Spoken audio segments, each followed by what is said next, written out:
这个草屯100大青年农民江中县种瓜仔年，也就是种这个小黄瓜，已经种将近17冬了。即摆要向高经济作物的方向来发展，所以换种美浓瓜甲香瓜，要来扩大农业的规模。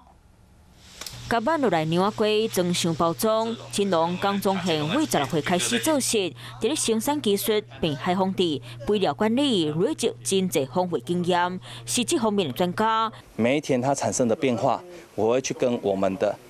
有认识的，我会分享一下我的经验给他们。面对气候不正常和农业欠工的问题，江中县卖思考免怎解决，开始研究美浓花、芒仔瓜的种植，向高经济逐步发展，嘛希望甲国外农业经验引入来台湾，通做转型。劳动力有所降低，这是一个没有办法避免的事情，所以说我们也会想去学习说，像国外。 他们那个先进的农业，江中县嘛透过在地青农合作，希望当找出好的方向，会当帮助草屯农业发展。